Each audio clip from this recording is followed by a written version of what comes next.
Alright, so good morning Go Fam. So nandito na tayo ngayon. Day 7 ng ating land preparation.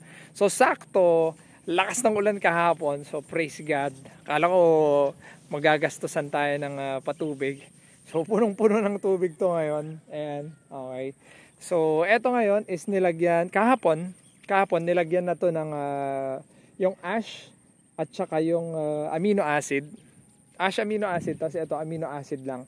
And yung synthetic, yung fertilizer. So hindi ko muna sasabihin kung anong nilalagay natin at experiment. Ako muna. So sana hoping na maging okay siya. At pag okay yon, sasabihin ko sa inyo kung ano yung pangalan ng product. Okay?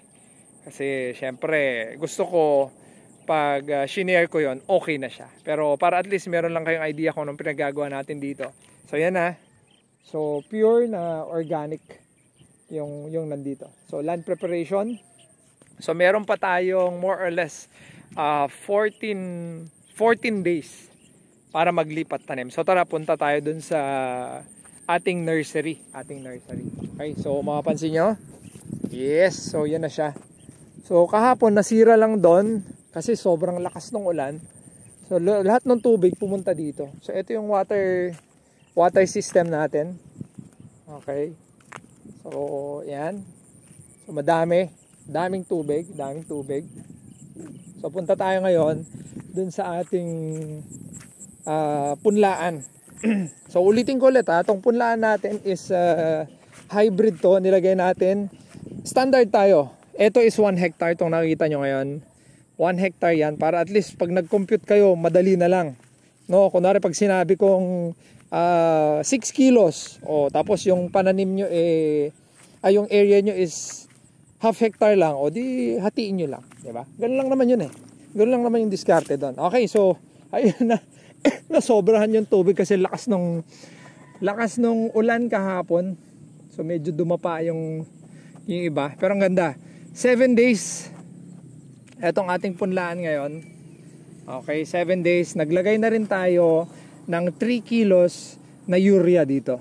So good for 1 hectare. So pag meron kayong like 5,000 square meter, alam nyo na yun. Pag 3 kilos, hatiin nyo lang 1.5 kilo. Pag 2 hectares naman, 3 kilos. Pag sinabi kong 3 kilos, di doble nyo lang 6 kilos. Diba? Ganun lang naman yun Okay, so yan na yun. Meron tayong mga dumapa ng konti, pero okay lang. Goods na goods pa rin.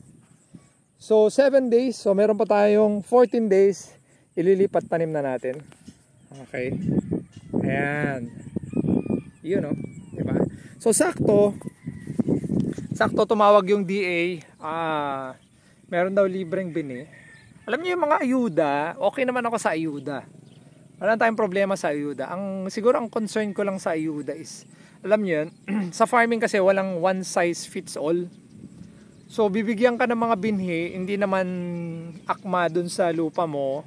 Bibigyan ka ng abono, hindi rin akma dun sa lupa mo. So parang medyo it defeats the purpose, diba? Nax, diba English? So sayang pag ganun. So para sa akin mas magandang yung farmer yung didiskarte. Diba? And even yung ayuda kasi, ang problema niyan, alam mo yun, walang ownership yung tao. So pag walang ownership, minsan the usual na nakikita ko is lang yan, parang hinahayaan lang. 'Di ba? Hinahayaan lang kasi hindi naman nila binili, hindi naman pinagpaguran, or minsan binebenta, or minsan worst case kasi 'di ba meron tayong kunuan. Ito sikreto lang natin 'to. Minsan yung mga seed pinapakuno nila. So nasasayangan ako sa mga ganun. Anyway, ganun talaga ang buhay, 'di ba? Hindi mo magawa yung alam mo 'yun. Even na maganda yung gusto mong mangyari, pero may mga ganyan. Pero sana sa akin, kung nakikita na nilang ganyan, inibahan. Kasi pwede naman tayo mag-adapt, pwede naman mag-adjust. So yun lang yung update natin dito, day 7 ng ating land preparation. Okay, sana mabulok yan. So meron pa tayong at least mga sa 20. Although hinaro na natin to aabot to ng 1 month. Okay, na haro to. So yun lang. So pag meron kayong mga question, comment lang kayo sa baba. Try natin sagutin yung mga yan. Alright. So I love you guys. I love you guys. So dumaan yung ano din. Kapitbahay natin, maluwang din yung ano to. Maluwang din yung kanyang taniman. Alright? So ingat kayo lagi.